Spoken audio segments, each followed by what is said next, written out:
Ceisneoir comhairleáin faoi luath saothar a bhaint den obair malú ní é.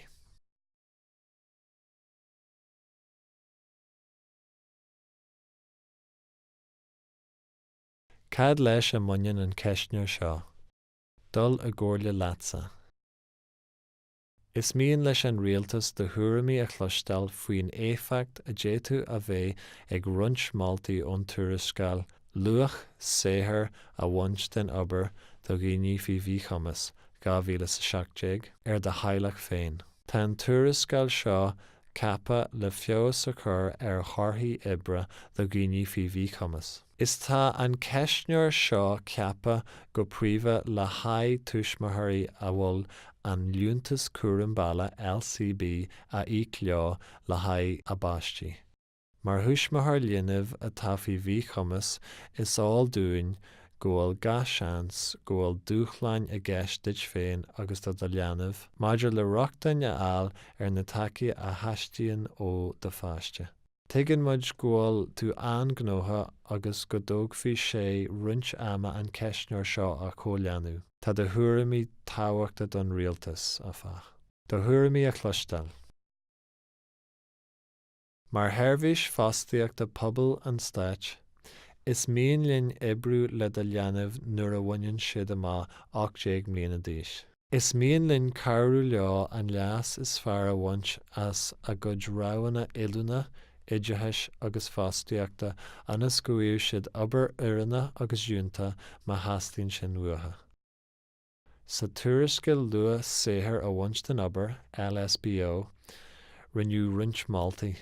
Maidir le gach chin den na Maltaí, malú ní agus dé, is sé atá beartaithe ná. Athhrú a dhéanamh ar struchtúr ratha an íocaíocht Liúntas Cúram Balla LCB agus Liúntas Mí Chumas LM. Agus, Principal an phlé luath a thabhairt isteach chun freastal ar riachtanas daoine faoi bhí chumas.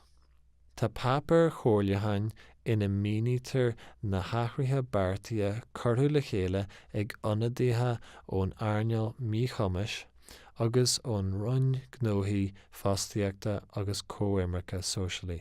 Iarn muid ort na pápar comhairleáin sin a léamh agus an sin na ceisneoirí a comhleanú.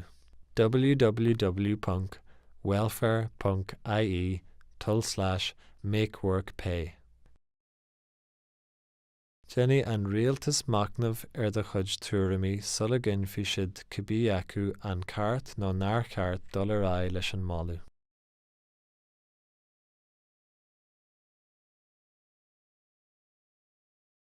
Conas a dhéantar an ceisneoir a comhleanú. Bainneann an ceisneoir seo le malú ní é. Íortar ort tic a chur leis na freagraí a bhainneann le do leanamh. Ní gad a ainm ná sonraí ar bith a thabhairt a d'fhéadfadh go méifí in ann tú a aithintúthe. Ní féidir linn an teolas a cheangal leatsa.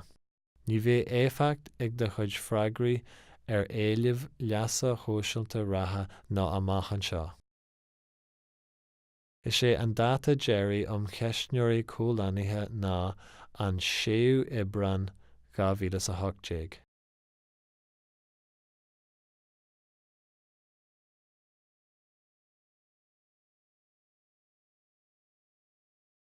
Do Chúnsaí Teaghlaigh.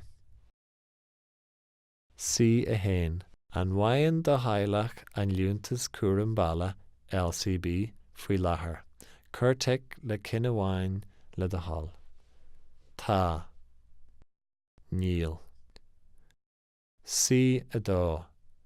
Má aighean, cé bhéad leanaí do bhain tú LCB. Cuirteach le cinenne bhain le do hall. Leanamh bháin, beirt leanamh, trúr leanamh ná níos mó. Sí 3. Cén fhís faoi láthair atá na leanaí do bhfuil tú ag fáil LCB. Leanamh bháin, fhís ratha imblianta. Leanamh dó, fhís ratha imblianta. Leanaí eile, fhís ratha imblianta. Sí 4. Cad é nádar an Mí Chumas atá ar do leanamh ná leanaí? Íartar ort tic a chur le cateagar amháin ná níos mó le haghaidh gach dhéanamh. Nádar an bhí chumis. A. Dala nó leagú réirc trom. Leanamh a héin, leanamh a dó, leanaí eile. Nádar an bhí chumis. B. Bóra nó leagú éisteachta troma. Leanamh a héin, leanamh a dó, leanaí eile. Nádar an bhí chumis. C. Mí chumis inchleachta. Leanamh a héin, leanamh a dó, leanaí eile. Nádar an bhí chumis. D. Wathachas. Leanamh a héin, leanamh a dó, leanaí eile. Nádar an bhí chumis. E. Deacracht maidir le fólam, cymhniúh ná díriú isteach ar rudaí. Leanamh a héin, leanamh a dó, leanaí eile. Nádar an bhí chumis. F.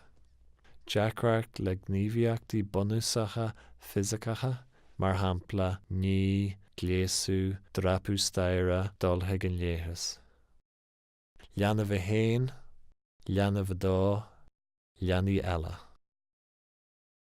Nádar an bhí chumis. G. Deacracht heicálaíoch, bhearach, sláinte ná bhothuchanach.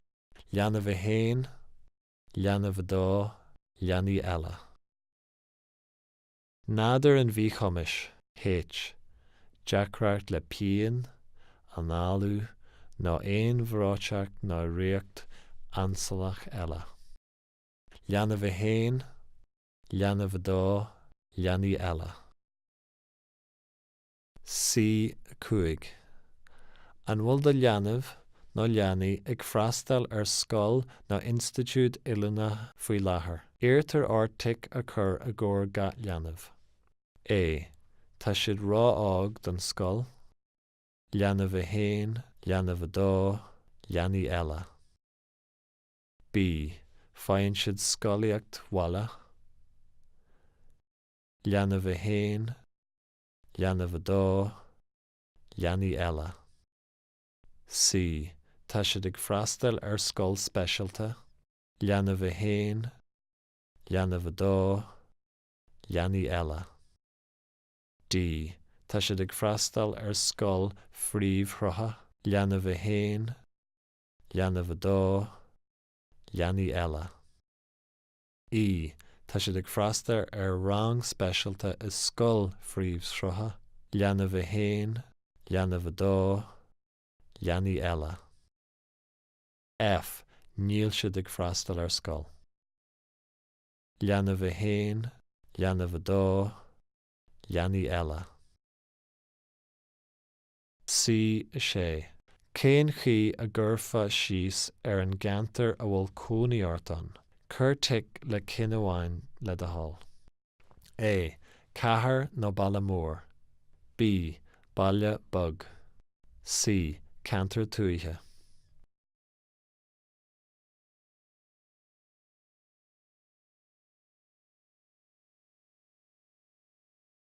Míonanta do léanamh don obair sa todhchaí agus conas a déadú siad iad a chomhlíonú dar leat féin.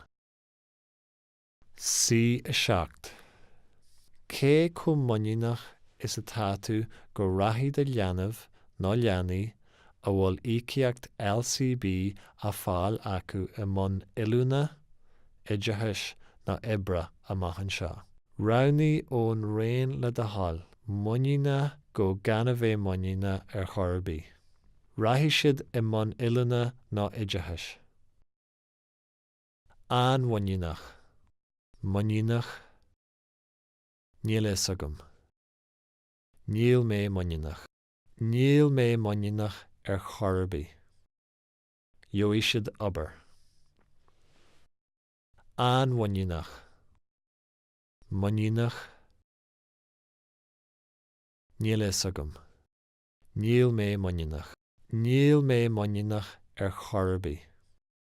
Sí a hocht.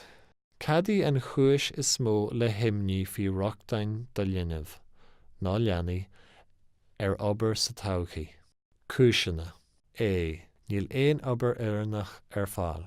Rangaí in ard ábharthachta duit féin. A héin is ábhartha, seacht is lú ábharthachta. Cúiseanna. B. Aspa áit ibre tacula. Rangaí in ard ábharthachta duit féin. A héin is ábhartha, seacht is lú ábharthachta. Cúiseanna. C. Ní féidir cóir a fháil le posta aimsiú. Rangaí in ard ábharthachta duit féin. A héin is ábhartha, seacht is lú ábharthachta. Cúiseanna. D. Aspa cuarsa éireannach oideachais ná oileánna ar fáil. Rangaí in ard ábharthachta duit féin. A héin is ábhartha, seacht is lú ábharthachta. Cúiseanna. I. Tá sé deacair an áit ibre a bhaint amach, mar shampla ní léon iompar na áiteanna páirceanna.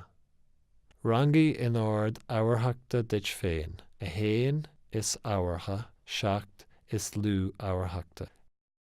Cúiseanna. F. Imní go bhféadú go mbeadh éifeacht aige ar heidliaachtaí do linneamh, mar íocaíocht, leasa, hóisialta ná carta líochta. Rangaí in ard ábharthachta duit féin. A héin is ábhartha, seacht is lú ábharthachta. Cúiseanna. G. Ella. Sonraí le hall. Rangaí in ard ábharthachta duit féin. A héin is ábhartha, seacht is lú ábharthachta. C. Ní. Cad iad na tarbhí a déitú do leanamh ná leanaí a bhaint ó bheith man ibre sa todhchaí. A. Níos fearr as ó hiú airgid. Rangaí in ard ábharthachta duit féin. A héin is ábhartha, seacht is lú ábharthachta. B. Níos mó neamhspleáthais. Rangaí in ard ábharthachta duit féin. A héin is ábhartha, seacht is lú ábharthachta. C. Teangmhail hóisialta le comhghacaithe. Rangaí in ard ábharthachta duit féin. A héin is ábhartha, seacht is lú ábharthachta. D. Féin bhainnín agus leas. Rangaí in ard ábharthachta duit féin. A héin is ábhartha, seacht is lú ábharthachta. I. Ella. Sonraí le hall. Rangaí in ard ábharthachta duit féin. A héin is ábhartha, seacht is lú ábharthachta. C. J. Cad iad na rudaí is tábhachtaí a charbhthú le do leanamh ná leanaí teacht thar mhaithníí maidir le hobair a fháil. A. Níos mó eolais faoin obair atá ar fáil. Rangaí in ard ábharthachta duit féin. A héin is ábhartha, sé is lú ábharthachta. B. Áit ibre níos tacula. Rangaí in ard ábharthachta duit féin. A héin is ábhartha, sé is lú ábharthachta. C. Cóir le deiseanna ibre na cóir eile a fháil ar nós oideachais agus oileánna. Rangaí in ard ábharthachta duit féin. A héin is ábhartha, sé is lú ábharthachta. D. Aiseanna iompar níos fearr. Rangaí in ard ábharthachta duit féin. A héin is ábhartha, sé is lú ábharthachta. I. Álas faoin éifeacht a bheith ag obair orthu ó thaobh airgid. Rangaí in ard ábharthachta duit féin. A héin is ábhartha, sé is lú ábharthachta. F. Ella. Sonraí le hall. Rangaí in ard ábharthachta duit féin. A héin is ábhartha, sé is lú ábharthachta.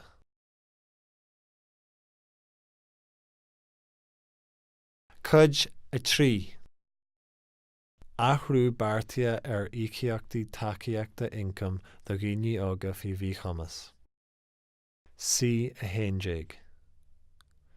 Máladh sa tuarascáil luath saothair a bhaint den obair go ndíochfaí an Liúntas Cúram Balla le tús mo thoirí ná céimhneoirí go mbeadh an leanbh 80 mbliana d'aois agus go n-athrufaí an fhís chailithe don Liúntas Míchumas ó 60 go 80 mbliana d'aois. Sonraí ar an scála le do hall a bhéad is a aontaíonn tú ná naintíonn tú leis an ráiteas thuas. Aontaíonn go hiomlán. Aontaíonn. Níl is agam. Ní aontaíonn. Ní aontaíonn ar chorbaí. Íartar ort an spás seo a úsáid chun na fána le d'agra a insint dúin. An fá go n-aontaíonn tú, nach n-aontaíonn tú ná nach bhfuil is agad. Sí 12. Níor lú sa tuarascáil luath saothair a bhaint den obair, cén uair ar cheart go darlathaigh na hathruithe Malta ar na híceachtaí Liúntas Cúram Balla agus Liúntas Míchumas dóibh siúd atá idir 60 agus 80 mbliana d'aois. Caitheann ar cheart dóibh tású dar leat. Chuir tic díreach in aon bhosca amháin le do hall. A. Ceapam nár cheart go dosatha siad. Ná dean aon athruithe ar na híceachtaí ratha. B. Ba mhaithlim go ndeanfaí na athruithe chomh tapa agus is féidir. C. Ba mhaithlim go ndeanfaí na hathruithe i gcin 5 bliana. D. Ba mhaithlim go ndeanfaí na hathruithe i gcin 6 bliana ná níos mó.